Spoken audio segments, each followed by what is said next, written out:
Kak, dulu saya rame banget jualan di Shopee-nya. Sekarang sepi. Apa yang harus dilakukan agar kembali stabil? Gue yakin pertanyaan ini itu pasti nggak cuma dari Kak Yanto Kipli doang nih. Pasti banyak juga seller-seller Shopee yang ngalamin masalah kayak gini. Terus gimana nih solusinya? Gitu kan? Ada nggak caranya biar rame lagi? Nah, sebelum gue bahas, buat kalian yang baru nonton, jangan lupa buat klik tombol subscribe-nya dan aktifin lonceng notifikasinya ya. Yuk kita mulai. Sebenarnya kalau ngomongin maksudnya toko dulu rame sampai turun gitu kan, itu kan pasti ada meteran pabrik-pabriknya ya, maksudnya bukan pabrik ya, ada faktor-faktornya ya. Gua pertanyaan kayak untuk Kipri ini jujur gue nggak tahu detailnya sedetail apa, maksudnya karena gue nggak tahu kondisinya seperti apa, tapi jujur gue bisa 1 minggu ke belakang waktu itu ada salah satu seller Shopee, dia punya brand, dia punya Shopee Mall, sempat konsultasi hal yang sama ke gue, cuman karena yang ini gue bisa tanya datanya secara lebih detail gitu, jadi gue lebih kebayang, tapi masalah utamanya sama gitu kan. Terus gimana cara nge-breakdownnya, gimana cara bikin ramenya lagi gitu ya. Nah pertama gini, kan kalau misalnya dari kalimat nih, Kak dulu rame banget sekarang sepi, kita harus tahu nih omsetnya tuh berapa nih, bener nggak? Ramenya berapa, sepinya berapa gitu ya. Gue nggak tahu yang kayak untuk Kipli, yang gue tahu adalah kemarin yang pernah private sama gue. Yang pernah private sama gue, dia cerita gini. Jadi waktu dia tuh masuk di 2020 omset dia kurang lebih sekitar hampir 3M. Kalau nggak salah ya, kalau gue nggak lupa.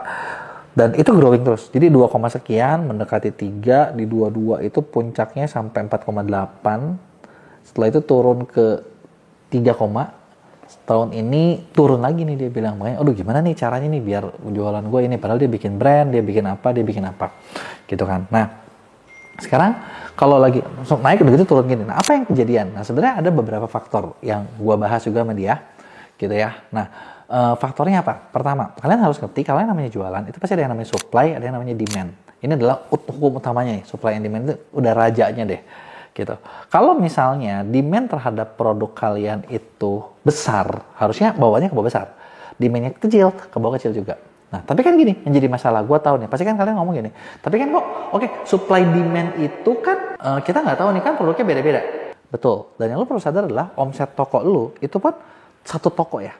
Lu harus breakdown, ini kebagi jadi berapa produk, kategorinya berapa, ininya berapa, gitu kan. Dan supply-nya yang lagi tinggi yang mana, demand-nya yang lagi turun yang mana, itu harus lu harus bahas kan. Betul nggak? Karena gini, basicnya ketika ngomongin supply and demand, menurut gua nggak ada demand spesifik. Contoh gini, gua pakai kemeja putih, misalnya katakanlah mereknya apa nih, mereknya Triple X gitu ya. Kan meja putih Triple X gitu kan. Kadang kan konsumen nggak nyari segitunya ya. Konsumen tuh nyari kemeja putih. Nanti ada yang merek A, B, C, D, E, itulah yang dia pakai, yang dipilih. Bener? Supply demand-nya kan seperti itu. Bener nggak? Nah, tinggal lu bersaing di supply demand yang ada. Gitu kan. Jadi gue bakal membahas berdasarkan kategori produk yang lu jualnya. Pertama, lu lihat dulu permintaan terhadap produk kalian naik apa turun. Itu hal yang gue bahas tuh kemarin. Dan gue bedahin, dia punya beberapa produk kan. Oke, gimana cara ngelihatnya kok? Gimana cara ngelihatnya? Oke, yang ketika ngelihat adalah lu misalnya lihat dari Shopee Search, lu lihat dari Google Search, secara kategorinya gimana? Naik apa turun? Gitu, itu yang pertama. Terus yang kedua, ketika kita lagi naik nih, gitu ya. Ini kan gue cerita ininya ya. Kalau kategori lu produk lu naik terus dan lu penjualannya turun, artinya ada masalah dengan cara lu jualan. Kenapa lu nggak dipilih? Apakah lu kemahalan?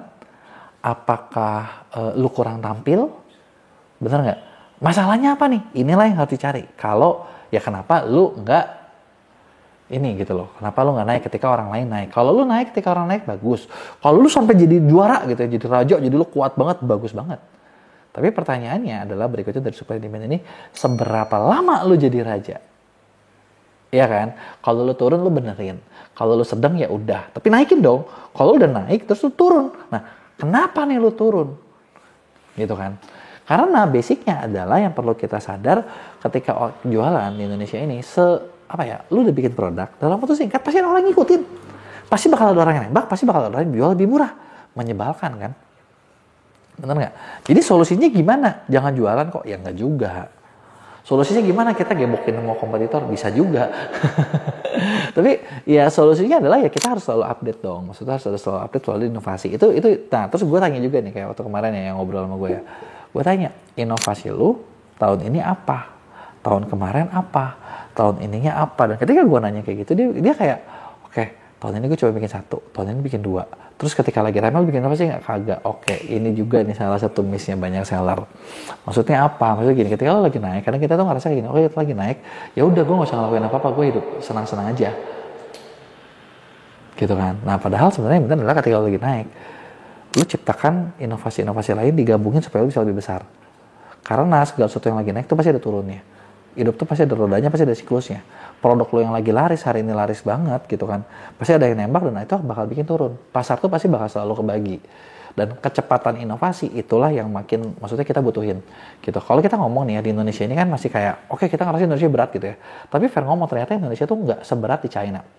Gini, gue ngomongin China sedikit ya, karena kemarin pas lagi ke sana, kan kita sering dengar kayak banyak seller kita tuh kalah sama seller China. Kok kayak mereka tuh hebat banget gitu kan. Terus ketika gue ngobrol sama yang pengusaha di sana, mereka ada cerita gini, di China itu kalau produk laris, bagus gitu kan, dan nationwide, itu umurnya cuman dalam waktu paling lama 1 hari, besoknya udah ada yang bisa nyaingin. Jadi persaingan mereka seketat itu, sekencang itu, makanya kecepatan mereka tumbuh gila banget. Dan ketika mereka masuk kita kayak nggak bisa ngelawan. Karena kenapa? Di negaranya udah brutal gitu. Udah sekuat itu gitu loh orang jualannya gitu ya. Jadi itu adalah faktanya. Ya, lanjut. Jadi tadi supply demand, lu cek ada inovasi, lu lagi turun apa enggak. Kalau itu ada masalah, terus yang kedua, lu cek lagi, apa tadi yang gue bilang, yang kedua itu inovasi lu ada apa enggak. Yang ketiga adalah, nah ini kan gue ngomong dengan seller yang udah ngebangun dari 2020. Brandnya udah 5 tahun. Dan dia bilang, gue selama ini aktif kok branding. Nah, banyak seller sering ngerasa gini, oke, gue aktif branding, gue udah aktif mempromosikan, gue udah aktif melakukan begini begitu, jadi produk gue pasti udah dikenal. Bentar, yang dinilai branding, menurut gue ya, itu bukan seberapa keras lo ngomong, tapi seberapa gede dampak dari lo branding. Maksudnya kayak gimana? Maksudnya kayak gini, belum lama nih, gue ketemu maksudnya di Mac kita ada seller yang menurut gue sih gimana ya, kurang smart ya. Kenapa? Jadi gini, dia kerja sama kita baru 3 bulan, tokonya tuh nol banget, nggak nol sih. 4 tahun lalu dia rame, udah gitu kayak dia tuh nggak laku 2 tahun apa 3 tahun gitu loh. Jadi kan maksud gue kalau udah gitu nol ya, karena branding lu zaman lu udah dilupain orang guys. 3 tahun nol lu udah bullshit lah, lu udah bukan siapa-siapa gitu kan. Kecuali lu dulu mungkin se-famous siapa nih, seterkenal artis Indonesia aja yang udah dulu terkenal, banyak kita udah lupain kan, orang udah lupa gitu. Dan terus ketika masuk baru jalan 3 minggu penjualannya 0, ada penjualannya naik terus, tapi dia ngerasa belum sesuai target gitu, padahal baru mulai 3 minggu. Bahkan kita tuh 1 bulan tuh ada yang namanya kita ini kan report bulanan, kita ngasih tahu segala macam, belum sempat, baru dijadwalin, dia koar-koar di sosmed, wah di Mea katanya kayak bodong gitu ya. Pas lagi ngeliat gitu kan, gue juga kaget nih. Terus sampai ketika ngeliat, ada juga aja kayak beberapa kenalan gue bilang, wah ini lu kenapa segala macam gitu. Terus gue cek kan datanya, gue ceritain. Dan lu tau gak sih kayak orang-orang tuh bilang, wah ini lu bisa somasi loh itu, dia masuk ITE loh. Ya memang kata gue, gitu kan. Dan karena kenapa? Udah sebut nama, udah kayak gini kayak gitu kan. Dan faktanya itu kan pengiringan opini kan, sebenarnya bener nggak? Dan ternyata dari pengiringan opini itu gitu kan. Nah padahal itu tidak terbukti gitu kan. Tapi akhirnya beres gitu juga. Maksudnya nggak mau, maksud gue gini ya, kita nggak mau mensomasi orang yang ngapain juga. Cuman poinnya adalah dia bilang gini kayak, gue udah branding segala macam, brand gue dikenal. Padahal begitu di riset brand lu kagak dikenal. Jadi maksud gue adalah effort kalian, sebagus apapun kalian ngomong, itu bukan seberapa banyak yang kalian lakukan, tapi gimana datanya. Datanya kayak gimana? Contoh gini, oke, lo mau ngeliat branding kalian udah sebagus apa, kalian cek di Google Ads, terus kalian ketik nama brand kalian. Ada nggak orang yang nyari? Kalau pencarian terhadap brand kalian masih di bawah 100 sebulan, itu artinya branding kalian masih kecil. Kalau lo lihat brand-brand terkenal, itu bisa ratusan ribu. Puluhan ribu itu udah oke. Puluhan ribu udah oke, ratusan ribu udah lebih oke lagi, gitu loh. Kalau bisa sampai jutaan, lu udah jago banget, beneran. Karena maksud gue gini, Google itu salah satu tempat di mana kita ngelihat kayak orang tuh nyari nggak sih, orang tuh penasaran nggak sih tentang kita. Kan bukan masalah lu ngomong kayak, gue punya produk ini loh, tapi nggak ada yang lihat. Atau ada sih di IG lu doang, nah yang like tuh cuma teman-teman doang. Nah itu adalah poinnya, ya. Nah. Lanjut, jadi poin ketiga adalah berikutnya setelah lo tadi gue bahas yang pertama, yang kedua, yang ketiga adalah lo ada nggak brandingnya, bangun nggak lo? Kalau lo nggak bangun branding ya kalah. Dan branding yang lo bangun unik nggak? Ada lagi nggak yang ngebahas? Jangan sampai kayak lo nge-branding A, si A bahas, si B bahas, si C bahas. Ya cepet sih nama itu dikenal, tapi yang dikenalnya lo bukan. Nah kalau bukan, salah juga. Kan harus lo yang dikenalnya. Kalau lo mau barang lo laku gitu, bener nggak? Kebayang nggak? Itu adalah poinnya. Nah, terus yang terakhir, poin berikutnya adalah, tadi kan gue udah bahas tentang demand-nya ada nggak? Barang lu oke nggak? Lu ada inovasi nggak? Lu ada brandingnya nggak? Gue bahas juga. Oke, yang berikutnya adalah ketika lu bikin, apakah lu bergerak di pasar? Ini kan kita ngomong yang udah lama ya. Jangan gini, kalau kalian misalnya gua tadi belum sampai sini dulu ngerasa kayak aduh bentar, poin gua tadi masih banyak, berarti PR lu di awalnya udah ketinggalan jauh tuh ya. Tapi yang berikutnya adalah kalau lu pengen balik lagi rame, ini kan ngomongin bisnis secara besarnya ya. Yang perlu kalian adalah waktu lu rame, dari mana sumber traffic kalian? Rame itu ada sumbernya. Bener nggak? Sepi ya nggak ada sumbernya. Waktu itu apa nih? Apakah lu termasuk orang yang lagi dikasih Shopee? Tanda kutip nih, dikasih Shopee itu kayak gimana sih? Maksud gua dikasih Shopee itu kayak gini. Lu bayangin, lu jadi seller, lu datang, lu buka toko, udah lu buka toko, nggak tau ngapa-ngapain, rame.